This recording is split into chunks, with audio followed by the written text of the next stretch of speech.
Good afternoon. Today I'm going to be reviewing the TAG Heuer Carrera Chronograph. This watch is available from chronex.com for €4,470. You can purchase the watch from chronex.com online, or alternatively in person at their boutiques. All their watches are Chronex certified original by their in-house watchmakers, and all their watches are covered by the Chronex 24-month warranty. So firstly, let's look at the box that the watch comes in, and then I'll talk you through the other items one gets with a piece.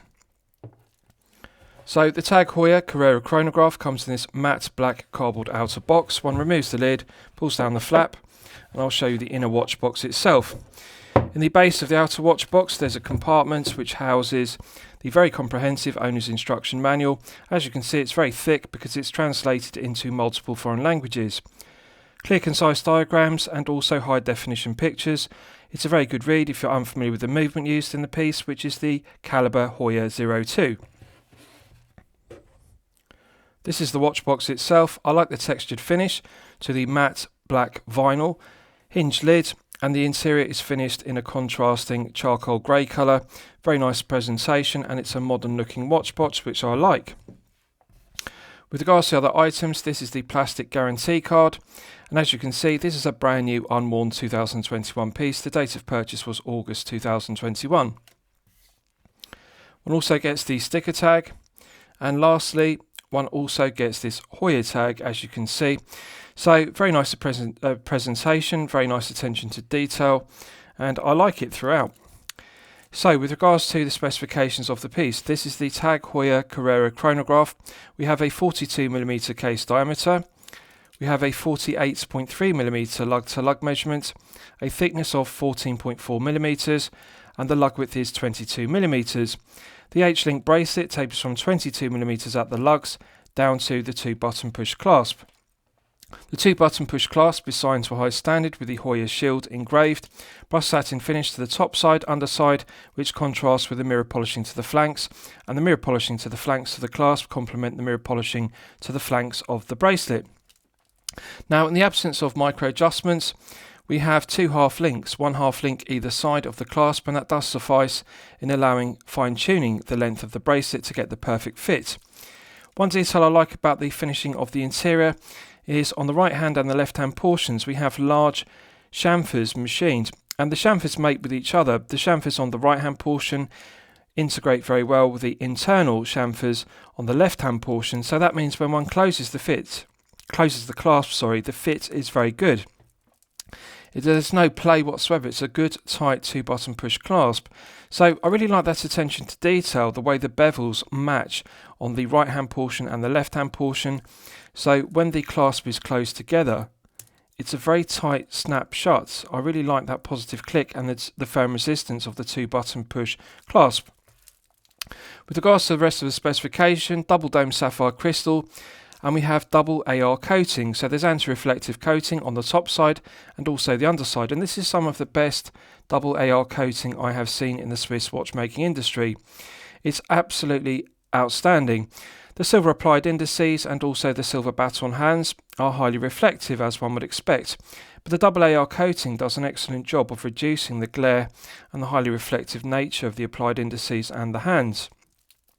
The double dome sapphire crystal has a very slight dome to it, as you can see, and it's got a lovely lip which projects just above the flawless mirror polished bezel. I like the lip because it catches the light, as you can see. Just absolutely gorgeous to look at. The dial is interesting because it's a metallic blue finish. Now, it's not a sunburst blue finish, but it is very glossy, and I like the sheen of it. When one tilts the piece at an oblique angle in the light, it reflects the light very well, and it changes from a navy blue to an almost black colour in low light conditions. The chapter ring is fully indexed with minute ticks and Arabic numerals, and it's very nicely executed. So the dial layout is good. I like the symmetry, and also like the convex profile to the recessed subdials, and the symmetry of having a subdial at 9 o'clock and 3 o'clock, and at the 6 o'clock position we have the second subdial. So the symmetry of the layout is very good, and I think they've made the correct decision by citing the date complication at 6. The white date wheel with contrasting black Arabic numerals is clearly legible at the 6 o'clock position. Just the right amount of text and specification. It simply says Carrera at 12 o'clock with an aesthetically pleasing applied silver tag Heuer shield at 12 o'clock. And then at the 6 o'clock position we simply have Heuer 02 and 80 hours for the calibre used in the movement, which has an 80-hour power reserve. Nice textured finish to the convex profile recess subdials. I like the way the grooves catch the light, so very nice attention to detail. Tag Heuer deserve full credit for a very well executed chronograph dial. So let's test the crown action. It's a push-pull crown, which may come as a surprise to you. You may have been expecting a screw-down crown. Knurled finish, signed to a high standard with the Tag Heuer shield, as you can see. Flawless mirror polishing to it. So in the close position, one can manually wind the caliber Heuer 02 to its maximum 80-hour power reserve. The 80-hour power reserve is one of my favourite features of the watch. Pulling it out to the first click position is the quick set date complication, and if you look closely at the date complication at 6 o'clock, you can see the quick set works as one would expect. Nice positive clicks indexing the day flicking over on the date wheel, so I like the execution of the quick set complication. Pulling it out to the second click position is the time setting position. Nice firm resistance to the caliber Heuer 02 movement, and I like the gearing. I can feel it's a good solid movement, which gives an indication of quality. So it's an absolute pleasure to set the time. It does have hacking, as you can see. If you look at the 6 o'clock subdial, I have now hacked the second hand. It's stopped moving. Pushing it back in, it's got a nice positive click, and that restarts the movement. Now, I personally would prefer to see a screw-down crown rather than a push-pull crown, but bear in mind this is a chronograph piece, so it's therefore meant to be a daily wear piece. It's not a dive watch, and 100 metres of hermetic seal is perfectly acceptable for a chronograph piece. So let's test the chronograph complication. The top pusher activates the chronograph, and as you can see, the chronograph hand begins to sweep around the dial very smoothly because it's a 4 Hz movement running at 28,800 vibrations per hour.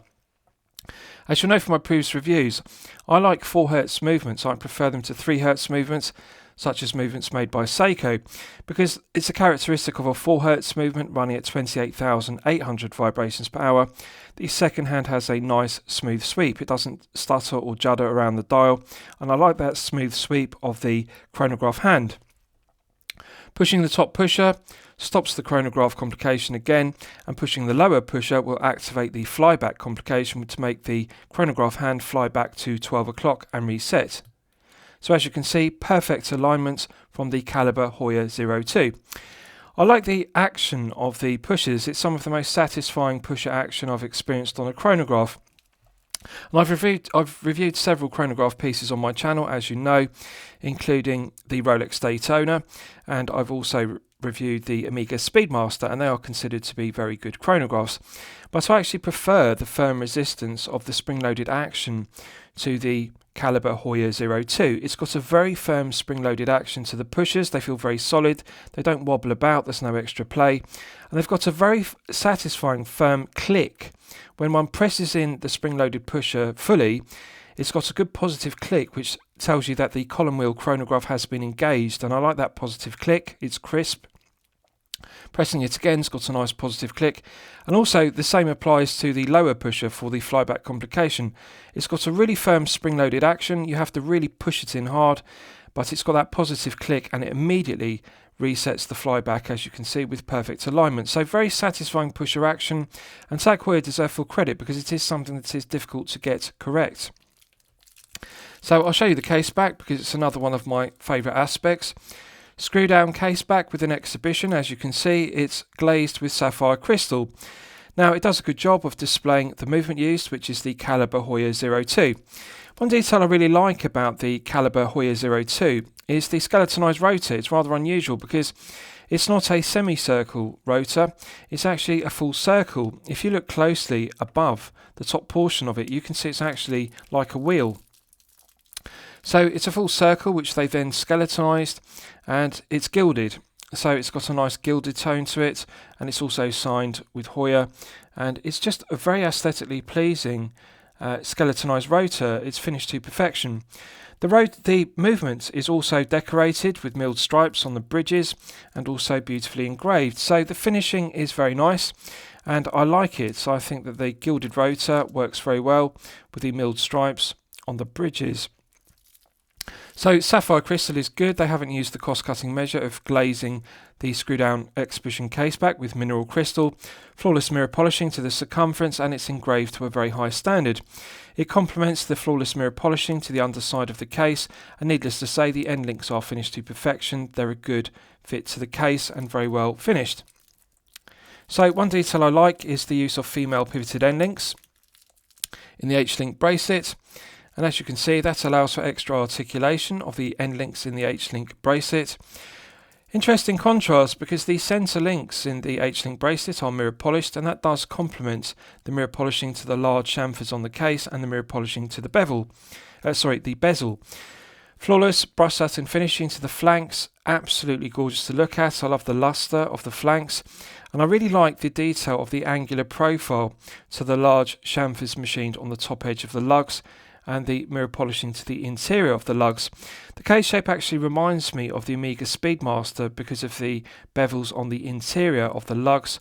And one detail I really like, and TAC Heuer deserve full credit for this, because it's often an area, even with high tier pieces, they neglect to polish in between the lugs. They leave it machined or brush satin finished, but they have mirror polished in between the lugs to the same flawless standard as the bezel and the chamfers on the top edge of the lugs, which mark the transition between the inside of the lugs and the flanks to the case.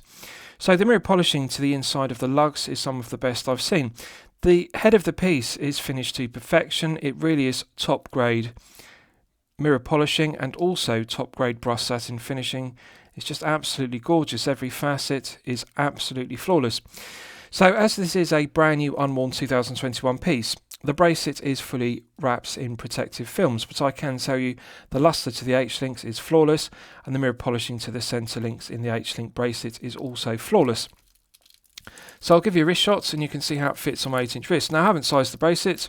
I've simply taken the watch out of the watch box, and I'm pleased to report it fits my 8-inch wrist to perfection. Now, the 42mm head of the piece does have wrist presence, so I'm going to say if you're a collector with a smaller 6 to 7-inch wrist, you may find the 42mm head of the piece to wear with too much wrist presence for your liking. But if you're a collector with a larger wrist of 7 to 8 inches, you are going to enjoy the 42mm head of the piece. Nice taper on the lug, so although it's a 42mm, it wears more like a 40 or a 41. They've got the proportions of this piece very well. It's 48.3mm lug to lug measurement, and as you'll know from my previous reviews, I consider 48mm to be the sweet spot. That is the perfect lug to lug measurement, regardless of whether you have a 6 to 7-inch wrist or a 7 to 8-inch wrist respectively. At 48.3 it is very close to perfection. Now if you look closely, the curved profile to the lugs wraps around the wrist very well. There's no unsightly gap underneath the lugs. Very snug fit to the case despite it being large at 42mm. They've made the correct decision by choosing a 22mm lug width rather than 20mm, because the 22mm H-link bracelet perfectly balances the head of the piece. Now the thing to notice, this is an incredibly hefty piece. With all the links in the H-link bracelet, it is 169 grams. It's one of the heaviest chronograph pieces I have reviewed on my channel. And even for a 42mm, 169 grams is a very hefty piece. As you'll know from my previous reviews, I consider circa 150 grams to be the sweet spot for a feeling of comfort, but also a feeling of heft and wrist presence. At 169, it is well in excess of the 150 grams optimum heft. So on a rubber strap, NATO strap or leather strap, of course, that will significantly reduce the heft down to circa 100 grams and make the piece more comfortable to wear, but therefore it won't be so well balanced because it needs the 22mm bracelet to balance the large head of the piece at 42mm. Now bear in mind, if you have a 7 to 8 inch wrist, you will be removing 3 to 4 links or even more from the H-link bracelet, and that will reduce the heft, but it's still going to be in excess of 160 grams, even with 4 links removed from the H-link bracelet. So it is a heavy piece. It does have heft, it does have wrist presence, but on a positive note, for an automatic it's relatively low profile at 14.4mm, bearing in mind it has a double dome sapphire crystal. It feels very flat and low profile on the wrist, very snug fit. The comfort level is outstanding. It's very comfortable to wear for long periods of time, such as 8 to 12 hours per day, due to the flat sapphire crystal in the screw-down exhibition caseback. I really like the double AR coating on the top side and underside of the double dome sapphire crystal, because as you can see, it really is outstanding anti-reflective coating. And I like the dial layout. The symmetry is excellent. The silver applied indices and baton hands really do contrast very well with the metallic navy blue dial. So large piece, it's heavy, but it is comfortable and it is very well balanced on the bracelet. But if you wear it on a strap of any description, you're going to find it to be top heavy, so that's something to bear in mind. I would say it's really a piece for collectors with a larger wrist of 7 to 8 inches. If you have a 6 to 7 inch wrist, you really can rule it out as being too large and therefore too top heavy. So let's do a lume test and we'll see how the lume performs when it's charged up to the absolute maximum. So as always, I'm going to use my 100 UV LED torch to charge this up to the absolute peak. Right, so that's now fully charged, and as you can see, it has not disappointed. Now, of course, it doesn't allow for large lume plots on the applied indices. We have dots of lume around the circumference of the dial, around the chapter ring, but the baton hands are loomed to a surprisingly good standard. There's plenty of C3 superluminova applied, and one can clearly differentiate the hour hand from the minute hand. The symmetry of the dial is good because we can clearly see the lume dots around the chapter ring, and one can clearly read the time in low light conditions. The C3 superluminova is glowing brightly and it will continue to glow for a good length of time. So this is good quality lume, but I would like them to apply more lume to the applied indices rather than just dots around the chapter ring, because that would further enhance the piece. I think there's room for improvement with the indices, but however the baton hands are excellent and I really like the green tone of the C3 superluminova. Right, so let's discuss the movement used, because it's one of my favourite aspects of the piece. So this uses the caliber Heuer 02, which is a column wheel chronograph. It has 33 joules, it runs at 28,800 vibrations per hour and a frequency of 4 Hz. Now, I really like movements that run at 4 Hz because they have a smooth sweep to the second hand, as I've detailed, but there's another reason why I really like 4 Hz movements specifically running at 28,800 vibrations per hour. I regard 4 Hz to be the perfect compromise between power reserve and accuracy.